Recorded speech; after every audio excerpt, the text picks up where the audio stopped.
वंश, उनके शासन और शासनकाल। ठीक है, शासन और शासनकाल। तो पहला है गुलाम वंश। तो गुलाम वंश कुतुबुद्दीन ऐबक, गुलाम वंश कुतुबुद्दीन ऐबक, गुलाम वंश कुतुबुद्दीन ऐबक। तो कुतुबुद्दीन ऐबक जो है ना, कुतुबुद्दीन ऐबक गुलाम वंश का संस्थापक था। कुतुबुद्दीन ऐबक क्या था?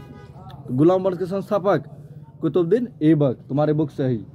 गुलाम वंश के संस्थापक कुतुबुद्दीन ऐबक। इसका कार्यकाल था 1206 से 1210, 1206 से 1210, 1206 से 1210। और आराम शाह का 1210 से 1211, 1210 से 1211 किसका शासनकाल रहा? आराम शाह का। आराम शाह के बाद ये शमसी राजवंश है, इल्तुतमिश। तो इल्तुतमिश, तो शमसी राजवंश का संस्थापक था इल्तुतमिश। ये 1211 से 1236। इल्तुतमिश का शासनकाल कहाँ से कहाँ तक? 1211 से 1236। और रुकनुद्दीन फिरोज, तो इल्तुतमिश के बाद कौन आया है? रुकनुद्दीन फिरोज। रुकनुद्दीन फिरोज 1236 में बैठा था। और रजिया सुल्तान, रुकनुद्दीन फिरोज के बाद रजिया सुल्तान। रजिया सुल्तान का शासनकाल 1236 से 1240, 1236 से 1240। मुइजुद्दीन बहराम शाह, मुइजुद्दीन बहराम शाह, ये 1240 से 1242, 1240 से 1242। और अलाउद्दीन मसूद शाह, अलाउद्दीन मसूद शाह आया उसके बाद 1242 से 1246। अलाउद्दीन मसूद शाह 1242 से 1246 रहा। और उसके बाद आता है नसीरुद्दीन मोहम्मद। और कौन आता है? नसीरुद्दीन मोहम्मद। कौन आता है? नसीरुद्दीन मोहम्मद। 1246 से 66, 1246 से 66। ठीक है, कौन? नसीरुद्दीन मोहम्मद। उसके बाद आता है बलबनी राजवंश।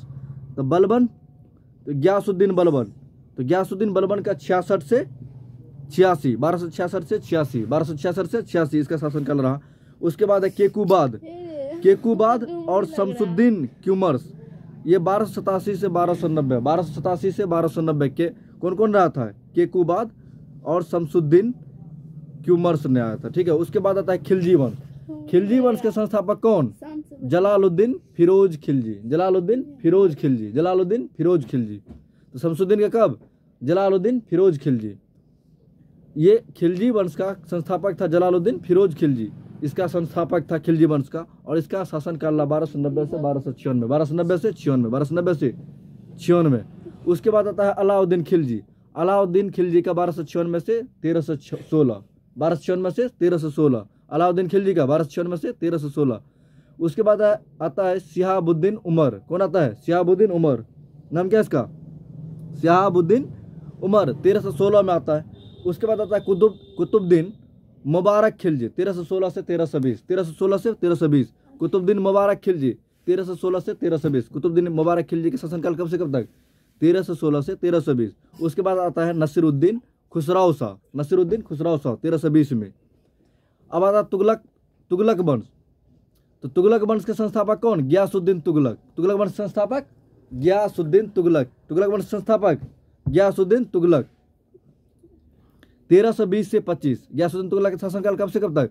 1320 से 1325। मोहम्मद बिन तुगलक, मोहम्मद बिन तुगलक का 25 से 51, 1325 से 1351, 1325 से 1351। उसके बाद आता है फिरोज शाह तुगलक। फिरोज शाह तुगलक का 1351 से 1388। फिरोज शाह तुगलक का 1351 से 1388 तक रहा था। उसके बाद आता है गयासुद्दीन तुगलक सेकेंड, गयासुद्दीन तुगलक सेकेंड 1388 से 1389, 88 से 89। अब उसके बाद आता है अबू बकर, ये 1389 से 90, 1389 से 90, 1389 से 90। उसके बाद आता है नसरुद्दीन मोहम्मद शाह 1390 से 94, 1390 से 94 नसरुद्दीन मोहम्मद शाह। उसके बाद आता है अलाउद्दीन सिकंदर शाह। अलाउद्दीन सिकंदर शाह का शासनकाल 1394 में, अलाउद्दीन सिकंदर शाह का 1394। नसीरुद्दीन मोहम्मद आता है सबसे लास्ट में 1394 से 1412, 1394 से 1412 रहा नसीरुद्दीन मोहम्मद। अब सैयद वंश के संस्थापक खिरज खां, सैयद वंश के संस्थापक खिरज खां 1414 से लेके 1421 तक, 1414 से लेके 1421 तक। मुबारक शाह 1421 से 34 तक। मुबारक शाह का 1421 से 1434 तक। मोहम्मद शाह, मुबारक के बाद मोहम्मद शाह, मोहम्मद शाह का 1414 से 1445 तक। तो मोहम्मद शाह का 1414 से लेके 1434 से लेके 1445। अलाउद्दीन आलम शाह 1445 से 1450। तो अलाउद्दीन आलम शाह 1445 से 1450 ईस्वी के बीच में आया था। उसके बाद आता है लोदी वंश। लोदी वंश के संस्थापक बहलोल लोदी। लोदी वंश के संस्थापक बहलोल लोदी ये 1451 से 1489 तक रहा था, 1451 से 1489 तक रहा था। उसके बाद आता है सिकंदर शाह लोदी। तो सिकंदर शाह लोदी 1489 से 1517 तक रहता है, 1489 से 1517 तक। उसके बाद आता है लास्ट लोदी वंश का अंतिम शासक इब्राहिम लोदी 1517 से 1526। तो गुलाम वंश का प्रथम शासक संस्थापक कौन? कुतुबुद्दीन ऐबक 1206 से 1210। और गुलाम वंश का अंतिम शासक कौन था? शमसुद्दीन कैमूर। ये 1287 से 90 तक रहा था, 1287 से 90। और खिलजी वंश का संस्थापक कौन था? जलालुद्दीन फिरोज खिलजी। और अंतिम शासक कौन था? नसीरुद्दीन खुसराव शाह 1320 में, ठीक है। और तुगलक वंश का संस्थापक था गयासुद्दीन तुगलक, संस्थापक था। और अंतिम शासक था तुगलक वंश का नसीरुद्दीन मोहम्मद शाह। कौन था? नसीरुद्दीन मोहम्मद, नसीरुद्दीन मोहम्मद 1394 से 1412। अब उसके बाद था सैयद वंश। सैयद वंश के संस्थापक था खिरज खां। कौन था? खिरज खां। और अंतिम शासक था अलाउद्दीन आलम शाह, अलाउद्दीन आलम शाह। तो सैयद वंश का खिरज खां 1414 से लेके 1421 तक रहा था। और अंतिम शासक था अलाउद्दीन आलम शाह, जो 1445 से 1450 तक रहा था, ठीक है। लोदी वंश का संस्थापक था बहलोल लोदी, 1451 से 1489 तक रहा था। और लोदी वंश का अंतिम शासक का नाम था इब्राहिम लोदी, और 1517 से 1526 तक रहा था। अब यह है दिल्ली सल्तनत के प्रमुख सुल्तान और उनकी उपलब्धियां क्या सब था। तो गुलाम वंश के संस्थापक कौन? कुतुबुद्दीन ऐबक। गुलाम वंश के संस्थापक कौन? कुतुबुद्दीन ऐबक। गुलाम वंश के संस्थापक कौन? कुतुबुद्दीन ऐबक। और कुतुबुद्दीन ऐबक का शासनकाल कब से कब तक? 1206 से 1210। गुलाम वंश का संस्थापक कौन था? कुतुबुद्दीन ऐबक। इसका शासनकाल था 1206 से 1210, और ये गुलाम वंश के संस्थापक था। और कुतुब मीनार का निर्माण किया ये। तो कुतुब मीनार का प्रारंभ कौन किया था? कुतुबुद्दीन ऐबक। कुतुब मीनार के निर्माण का प्रारंभ कौन किया था? कुतुबुद्दीन ऐबक। और अजमेर में 2.5 दिन का झोपड़ा कौन बनवाया था? कुतुबुद्दीन ऐबक। अजमेर में 2.5 दिन का झोपड़ा कौन बनवाया था? कुतुबुद्दीन ऐबक। तो कुतुबुद्दीन ऐबक देखो कैसा बनवाया, गुलाम वंश के संस्थापक रहा ही, और कुतुब मीनार का निर्माण का प्रारंभ करवाया, और अजमेर में 2.5 दिन का झोपड़ा ये बनवाया। कौन? कुतुबुद्दीन ऐबक। अब है इल्तुतमिश, गुलाम वंश का। तो इल्तुतमिश दूसरा था, ये सेकंड था। तो 1210 से 1236 तक था ये, 1210 से 1236 शासनकाल। तो इल्तुतमिश काम क्या सब किया? तो गुलाम वंश का वास्तविक प्रथम सुल्तान था। तो गुलाम वंश के संस्थापक बोले तो कुतुबुद्दीन ऐबक, लेकिन गुलाम वंश का वास्तविक प्रथम सुल्तान बोले तो वो इल्तुतमिश था। और लाहौर की जगह दिल्ली को अपना राजधानी कौन बनवाया था? इल्तुतमिश। लाहौर की जगह दिल्ली को अपना राजधानी कौन बनवाया था? इल्तुतमिश। और इक्ता प्रणाली का प्रचलन कौन करवाया था? इल्तुतमिश। इक्ता प्रणाली का प्रचलन कौन करवाया था? इल्तुतमिश। और टका और जीतल सिक्के चलाए थे कौन? इल्तुतमिश। टका और जीतल सिक्के कौन चलवाया था? इल्तुतमिश। और कुतुब मीनार का संपूर्ण रूप से पूर्ण करवाया कौन? तो इल्तुतमिश। तो कुतुब मीनार का पूर्ण कौन करवाया? तो इल्तुतमिश। और 40 गुलामों के दल की स्थापना की कौन? तो इल्तुतमिश। और चंगेज खां के आक्रमण से देश को बचाया कौन? तो इल्तुतमिश। चंगेज खां के आक्रमण से कौन बचाया था देश को? इल्तुतमिश ने बचाया। और इल्तुतमिश का मतलब शासनकाल था 1210 से 1236। अब है तो भारत का प्रथम महिला सुल्तान कौन थी? तो रजिया सुल्तान। भारत का प्रथम महिला सुल्तान कौन थी? तो रजिया सुल्तान। और रजिया सुल्तान के शासनकाल 1236 से 1240। और इल्तुतमिश द्वारा मुल्तान घोषित किया गया किसको? तो रजिया सुल्तान को। तो इल्तुतमिश द्वारा सुल्तान घोषित किया गया किसको? तो रजिया सुल्तान को। और प्रथम महिला सुल्तान थी ये कौन? तो रजिया सुल्तान। और अल्तुनिया सहित मौत के घाट उतार दिए गए थे किसका? तो रजिया सुल्तान के साथ। और अंतिम गुलाम सुल्तान था कौन? तो ये रजिया सुल्तान। अंतिम गुलाम सुल्तान रजिया सुल्तान, ठीक है। तो रजिया सुल्तान का शादी होता है मुल्तान अल्तुनिया से, ठीक है। अब है गुलाम वंश का। तो गुलाम वंश से ही संबंधित है नसीरुद्दीन मोहम्मद। कौन है? नसीरुद्दीन मोहम्मद। इसका शासनकाल 1246 से 1266। नसीरुद्दीन मोहम्मद का शासनकाल 1246 से 1266। और बलबन की सहायता से 20 वर्ष तक शासन किया था कौन? तो नसीरुद्दीन मोहम्मद। बलबन की सहायता से 20 वर्ष तक शासन कौन किया था? बलबन 1246 से 66 तक। और मंगोलों के आक्रमण से राज्य को बचाया कौन? नसीरुद्दीन मोहम्मद। मंगोल के आक्रमण से बचाया था नसीरुद्दीन मोहम्मद, लेकिन चंगेज खां के आक्रमण से देश को बचाया था इल्तुतमिश।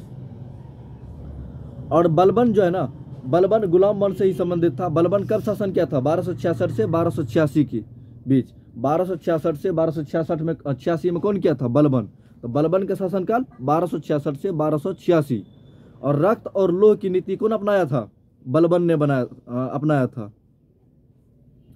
तो रक्त और लोह की नीति कौन अपनाया था? तो बलबन ने अपनाया था। और मंगोलों के आक्रमण से राज्य को बचाए रखा और सवार और कल्ब में वृद्धि कर सेना का पुनर्गठन किया। कौन? तो बलबन।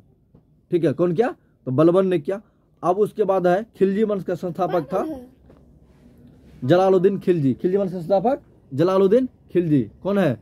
जलालुद्दीन खिलजी है। और खिलजी वंश का दूसरा और परंतु सर्वशक्ति सुल्तान था। कौन? अलाउद्दीन खिलजी। कौन था? अलाउद्दीन खिलजी। तो अलाउद्दीन खिलजी के मतलब जो है ना कार्यकाल कब से कब तक था? हाँ? तो चलो, अलाउद्दीन खिलजी, ये खिलजी वंश में 1296 से 1316 तक रहा था। 1296 से 1316 तक कौन? अलाउद्दीन खिलजी। और खिलजी वंश का दूसरा ही शासक था, परंतु सर्वशक्ति सुल्तान था। ये सर्वशक्तिशाली सुल्तान कौन था? अलाउद्दीन खिलजी। तो खिलजी मतलब जो है ना अलाउद्दीन खिलजी वंश का सर्वशक्तिशाली सुल्तान कौन था? तो अलाउद्दीन खिलजी था। और दक्षिण भारत को विजित करने वाला प्रथम मुस्लिम सुल्तान कौन था? अलाउद्दीन खिलजी। तो दक्षिण भारत को विजित करने वाला प्रथम मुसलमान सुल्तान कौन था? अलाउद्दीन खिलजी। और भूमि की नाप कराने वाला प्रथम सुल्तान कौन था? अलाउद्दीन खिलजी। भूमि की नाप कराने वाला प्रथम सुल्तान कौन था? अलाउद्दीन खिलजी। और आर्थिक सुधार करके अस्थायी सेना का संगठन करने वाला प्रथम तुर्क सुल्तान कौन था? तो खिलजी ही था, अलाउद्दीन खिलजी। तो आर्थिक सुधार करके अस्थायी सेना का संगठन करने वाला प्रथम तुर्की सुल्तान कौन था? अलाउद्दीन खिलजी। और अलाउद्दीन खिलजी का कार्यकाल था 1296 से 1316। 1296 से 1316। अब आता है मोहम्मद बिन तुगलक। मोहम्मद बिन तुगलक, ये तुगलक वंश से संबंधित था। सुल्तान में सर्वोच्च विद्वान कौन था? तो मोहम्मद बिन तुगलक। तो सुल्तानों में सर्वोच्च विद्वान कौन था? मोहम्मद बिन तुगलक।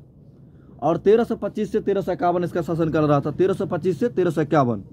और ये क्या था? अर्थशास्त्री भी था। क्या था ये? अर्थशास्त्री भी था। कौन? मोहम्मद बिन तुगलक। और स्वर्ण भंडार समाप्त होने पर तांबा का सिक्का चलवाया था। कौन? तो मोहम्मद बिन तुगलक।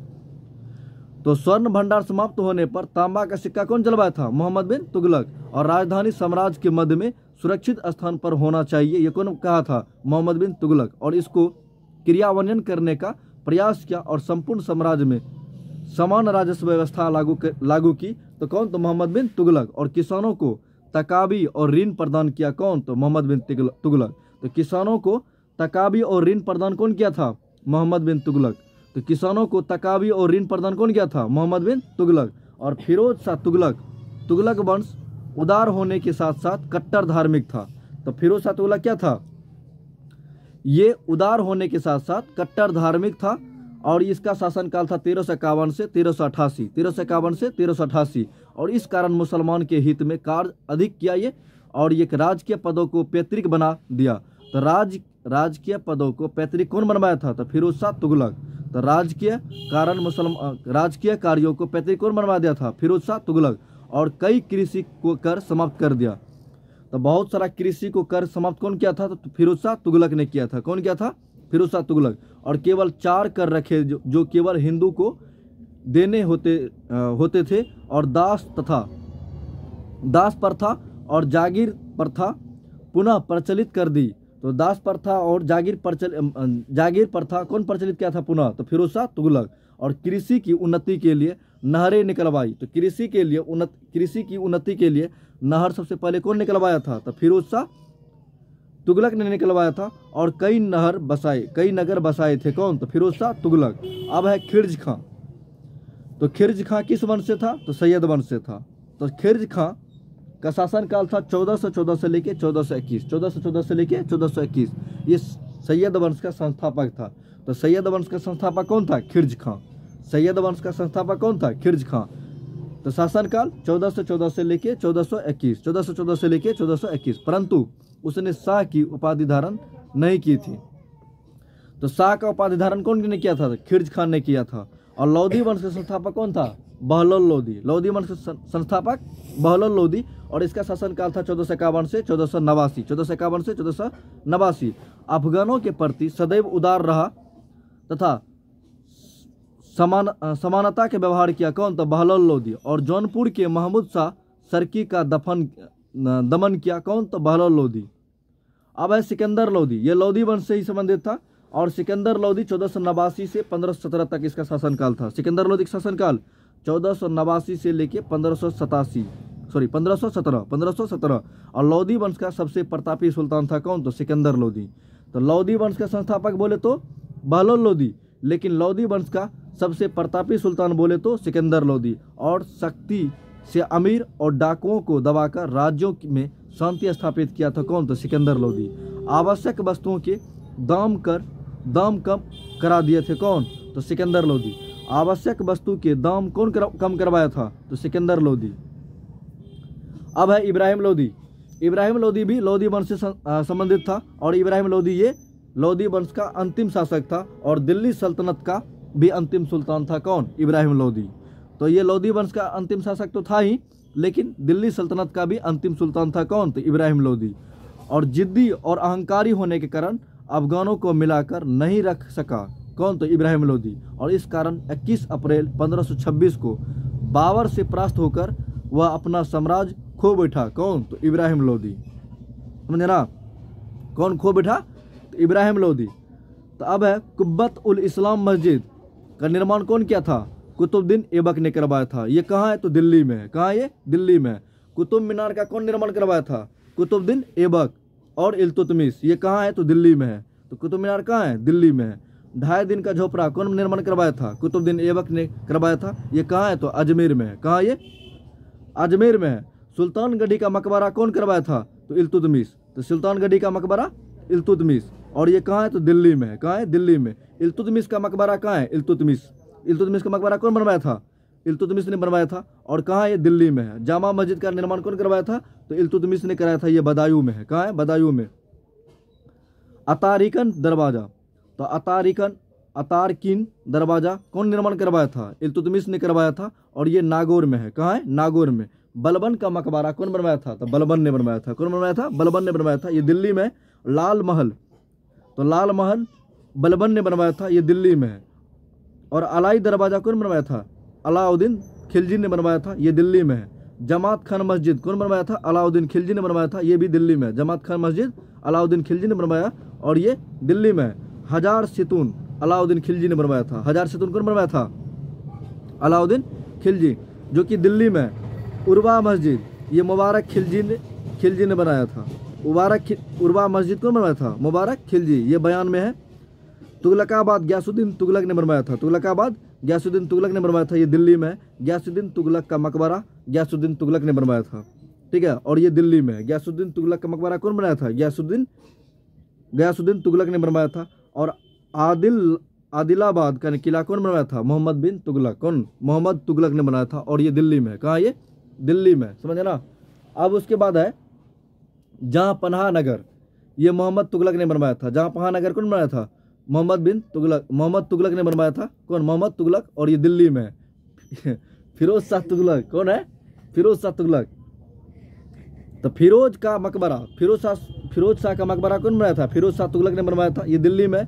12 खंबा ये फिरोज तुगलक ने बनाया था। फिरोज शाह तुगलक ने बनवाया था। देखो, फिरोज शाह तुगलक 2 चीज बनवाया, फिरोज शाह का मकबरा और 12 खंबा। जूना शाह खाने शाह, तो ये तेलंगाना का मकबरा बनवाया था। तेलंगानी का मकबरा कौन बनाया था? जोना शाह खाने शाह, ये दिल्ली में है। और काला मस्जिद कौन बनवाया था? जोना शाह खाने शाह। तो जोना शाह खाने शाह कैसा बनवाया है? तो खिड़की मस्जिद बनवाया, काला मस्जिद बनवाया और तेलंगानी का मकबरा बनवाया। अलाउद्दीन आलम शाह क्या बनाया? तो मुबारक सैयद का मकबरा बनाया और दिल्ली में ये। बहलोल लोदी का मकबरा सिकंदर लोदी। और बहलोल लोदी का मकबरा कौन बनवाया? सिकंदर लोदी। और इब्राहिम लोदी क्या बनवाया था? ये बनाया था सिकंदर लोदी का मकबरा। कौन बनाया था? सिकंदर लोदी का मकबरा बनाया था और इब्राहिम लोदी ने बनवाया था। ये मोठ मस्जिद, ये मियाँ मुआ कौन है? मियाँ मुआ। मोठ मस्जिद कौन बनवाया था? मियाँ मुआ। और कोटला फिरोज शाह, ये फिरोज शाह तुगलक ने बनवाया था। ये दिल्ली में है। कुश्क ए शिकार, ये फिरोज शाह तुगलक ने बनवाया था। देखो, फिरोज शाह तुगलक क्या सब बनवाया है? कुश्क ए शिकार, कोटला फिरोज शाह। ठीक है, उसके बाद बनवाया है फिरोज शाह का मकबरा और 12 खंबा। और कोटला फिरोज शाह, कुश्क ए शिकार, ये सब फिरोज शाह तुगलक ने बनवाया था। और इनके अलावा फिरोज शाह तुगलक क्या सब बनवाया है? अब देखो, ये मुगल शासक एवं उसके शासन